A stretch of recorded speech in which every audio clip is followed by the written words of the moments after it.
தமிழ்நாட்டில் உறுதி. அது நாங்கள் ஷூட்டிங் எடுத்துருக்கையில் அன்றைய முதல்வர் திரு ஸ்டாலின் சார் அவர்கள் வந்து அந்த பாலத்தை திறந்து வச்சார். எல்லாம் அவங்க ஃபேமிலி எல்லாம் கூப்பிட்டு போய் பெரிய அளவில் மரியாதை பண்ணாங்க. தட்டுற விஷயம் அண்ணாமலையில் ரஜினி சார் குறிச்சி வச்சுக்காங்கிற மேட்டர் இருக்கு இல்லையா, அதெல்லாம் ரியலாகவே நடந்திருக்குது. படத்தில் நடிக்க ஆரம்பித்த அப்போ ஃபஸ்ட்டு ஏற்பட்டது ஒரு குற்ற உணர்வு தான். ஏண்டா கோயம்புத்தூர்லேயே பிறந்து வளர்ந்துக்கிற, இவ்வளோ நாள் போய் நீ ஜிடி நாயுடு மியூசியத்தை நீ பார்க்காம இருந்திருக்கிறிய அப்படின்னு ஒரு ஃபீலிங். எனக்கு ராஜ்குமார் சார் கூப்பிட்டு போய் காட்டினார். எப்படி இவ்வளோ நாள் நம்ம மிஸ் பண்ணோம். எங்களுக்கு ஸ்கூலுக்கு போகிறப்பங்க சைக்கிளில் போகிறப்ப நம்மளுக்கு 2 விஷயம் தான் தெரியும் தாத்தா பற்றி. ஏதோ ஜிடி நாயுடு ஒருத்தர் இன்ஜெக்ஷன் போட்டு இவ்வளோ பெரிய பப்பாளி பழம் பண்ணியிருக்காராமா, அது ஒன்று. அப்புறம் வந்து ஒரு ரேசர் மோட்டர் ஏதோ ரேஸ் ஆகணும், அதை வச்சு அதுவே சேவ் பண்ணி விட்டுருமாமா அப்படின்லாம் பேசிக்குவோம். ஸ்கூலில் போகிற வழியில் நம்ம யூஎம்எஸ் பில்டிங் வழியாக தான் போவோம். கன்ஸ்ட்ரக்ஷன் ஃபார் டிஸ்ட்ரக்ஷன்ட்டு இவ்வளோ நெருக்கமான பழக்கம். எங்கள் குடும்பம் அவங்க குடும்பம் ஒரு 4 தலைமுறையாக பழக்கம். அது வேற. ஜிடி நாயுடு சார் படமாக பண்ணுறாருன்னா நம்ம டைரக்டர் கிருஷ்ணா சார் வந்து சப்ஜெக்ட் சொன்னார், அரவிந்த் சார் வந்து சொன்னார்.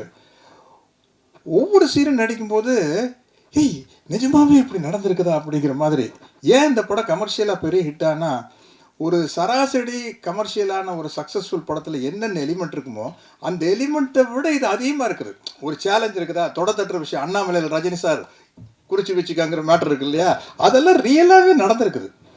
அப்புறம் ஃபஸ்ட்டு நான் வந்து ஸ்டண்ட் ஆன விஷயம் வந்து மாதவன் சார் வந்து மிக மிக மிக அழகான நடிகர்களில் உலகத்தில் அவர் ஒருவர்னு சொல்ல, மிக முக்கியமானவர் சொல்ல. அவர் வந்து நாங்கள் 2 பேரும் ஒரு ஹோட்டலில் ஸ்டே பண்ணியிருந்தோம். இவர் என்ன பண்ணார், கூட மேக்கப் மேன் மற்ற டிபார்ட்மெண்ட் யாரையும் கூப்பிட்டு வந்து இவர் மட்டும் பெல் அடித்து கதவை தட்டிக்கிறார். திறந்தா ஜிடி நாயுடு சார்னுடைய லாஸ்ட் கெட்டப் நிற்கிறாரு. யா யா யா ஏய் மேடி என்ன இது அப்படிங்கிற மாதிரி. அது நம்ம இப்போ மேக்கப் டிபார்ட்மெண்ட்டுக்கும் அதனுடைய பாராட்டுகளை சொல்லணும். அவ்வளோ பெரிய சேஞ்சுங்க, அவ்வளவு டெடிக்கேட்டடாக. அப்புறம் அடுத்த நாள் ஷூட்டிங் போகையில் நம்மளுக்கு வந்து உள்ளுக்குள்ளே ஒரு சேலஞ்சு. என்ன, நம்ம கோயம்புத்தூர்காரன், நம்ம கோயம்புத்தூர் ஸ்லாங் நம்மளால் என்ன பண்ணுறாருன்னு பார்த்துடலாம், மேடி எப்படி பேசுகிறாருன்னு பார்த்துடலான்னா கரெக்டாக ஏனுங்க நாங்கள் சொல்கிறவங்க அப்படி இதெல்லாம் நீ கேட்காமே நின்றுட்டு இருக்கு. ஐயோ இது என்ன, இந்த ஆள் விட்டால் நம்மளை விட கோயம்புத்தூர் ஸ்லாங் நல்லா பேசிட்டு வர போகிறதுக்கு அப்படிங்கிற மாதிரி ஒரு எக்ஸ்பீரியன்ஸு. அப்புறம் லைனாக சொல்லிட்டு போகலாம். அரவிந்த் சார் வந்து இதுக்காக எடுத்துக்கிட்ட மெனக்கெட்ட விஷயம் வந்து பெரிய விஷயம். அரவிந்த் சாரோடைய ஒர்க்கு. ஜிடி நாயுடு சாருடைய பெருமையை சொல்லணும்னா தமிழ்நாட்டிலேயே பெரிய பாலத்துக்கு வந்து ஜிடி நாயுடு சார் பெருதை வச்சுக்கிறாங்க கோயம்புத்தூரில். தமிழ்நாட்டிலேயே இல்லை சவுத் இந்தியாவிலையா? தமிழ்நாட்டில் உறுதி. அது நாங்கள் ஷூட்டிங் எடுத்துருக்கையில் அன்றைய முதல்வர் திரு ஸ்டாலின் சார் அவர்கள் வந்து அந்த பாலத்தை திறந்து வச்சார். எல்லாம் அவங்க ஃபேமிலி எல்லாம் கூப்பிட்டு போய் பெரிய அளவில் மரியாதை பண்ணாங்க. நீங்கள் யார் எப்போ கோயம்புத்தூர் போனாலும் அந்த மியூசியத்தை போய் பார்த்துருங்க. அப்புறம் ஒவ்வொரு படத்துலையும் வந்து, அதாவது ஒரு மேல் ஆக்டருக்கு வந்து கெட்டப் போடுறது ஈஸி இல்லையாங்க மாடி, நம்ம தாடி வைக்கலாம், தாடி எடுக்கலாம், இது விக்கு அப்படி. பட் ஒரு லேடி ஆர்டிஸ்ட், அது எஸ்பெஷலி ஹீரோயினாக இருந்துட்டு படத்துக்கு படம் ஒரு வேறு மாதிரி கேரக்டர் பண்ணுறது ரொம்ப கஷ்டம். அது துஷாரா விஜயன் சூப்பராக பண்ணிகிட்ருக்காங்க. நான் முதலேருந்து பார்க்குறேன். இப்போ அவங்களோட இன்னொரு படம் நடிக்கிறேன். அந்த படத்துக்கு இந்த படத்துக்கு கேரக்டருக்கு சம்மந்தமே இல்லை. நீங்கள் மேடி நீங்கள் பாருங்கள், ரங்கநாயகி வேறு, அது வேறு. ஆமாம் ஆமாம். அப்புறம் இந்த படத்தினுடைய தயாரிப்பாளர்கள் விஜய் முருகன் அவங்கெல்லாம் நம்ம அதாவது பாகுபலி அடிக்கல பிரபாஸ் சொல்லுவார், அந்த ப்ரொடியூசருக்கு வந்து வேடிக்கை பட்டிருப்பாங்க. பாருங்கள் சார், வேற யாரோ படம் எடுக்கிற மாதிரி ஜாலியாக வந்து நிற்கிறாங்க சார், எல்லா அவ்வளோ செலவாயிட்டு இருக்குது.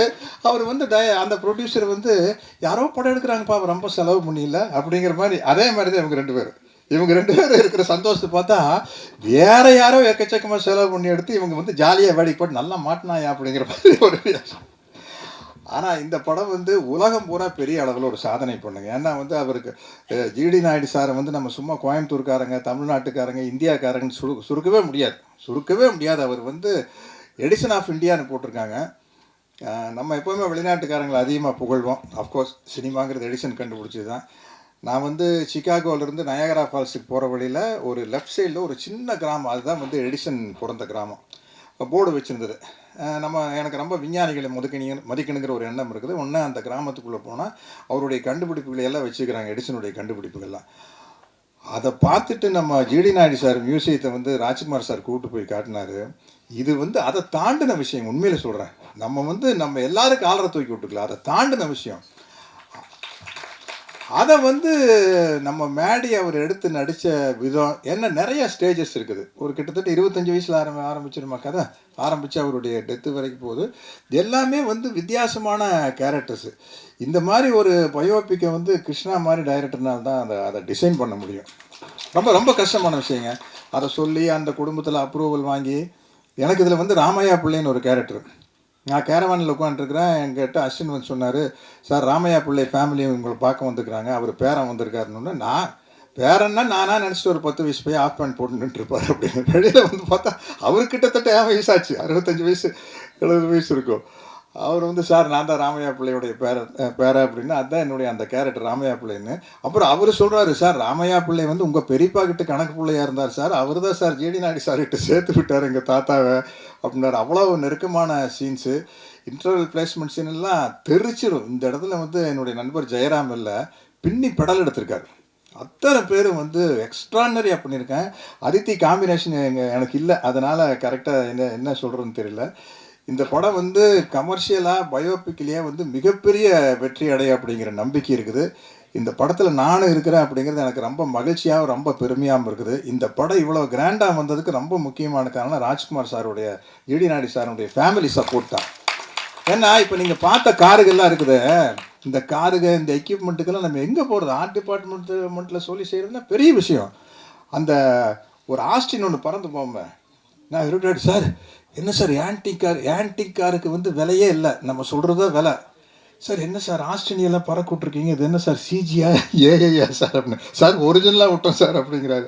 அதே மாதிரி ஜெர்மனில் அந்த பெரேடு நடக்கும், பெரேடு நடக்குது. அந்த நான் கேட்ட அரவிந்த் சார்கிட்ட, சார் இது என்ன சார் சிஜியா ஏஐயா அப்படின்னா, இல்லை சார் புதுசாக ஒரு டெக்னிக் வந்துருக்குது, ரெண்டையும் சேர்ந்து விட்டு அதுக்கு பேர் ஹைப்ரிட் சார் அப்படின்னாரு. இப்படி பல டெக்னிக் வந்து இந்த படத்தில் புதுசாக எப்படி ஜிடி நாயுடு அவர்கள் வந்து பல புதுமையான விஷயத்தை கொண்டு வந்தாரோ, அது மாதிரி இந்த படம் வந்து பல புதுமையான விஷயங்களை கொண்டு வந்திருக்குது.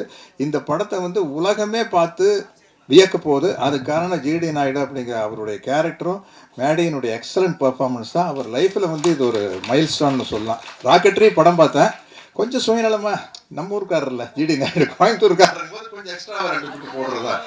அதனால வந்து இல்லை அவ்வளோ வெரைட்டியான சீன்ஸ் கிடையாது. நீங்கள் பாருங்கள், ஒரு சினிமா கதை எழுதினாலும் கூட என்ன எழுதுவீங்க இல்லையா, அங்கே வரலையா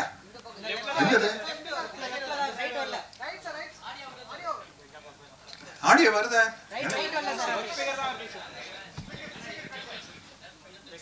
ஓஹோ அப்படியா, சரி சரி சரி சரி. அது அடுத்தது நம்ம முக்கியமான ஆள் மேடி பேசுறதுக்குள்ள கரெக்ட் பண்ணிடுவாங்க. இந்த படத்தை பார்க்கறதுக்காக நானும் வெயிட் பண்ணிட்டு இருக்கிறேன். மிகப்பெரிய வெற்றி அடையும். அனைவருக்கும் என்னுடைய வாழ்த்துக்களையும் நன்றிகளையும் கூறிக்கொண்டு விடைபெறுகிறேன். வணக்கம்.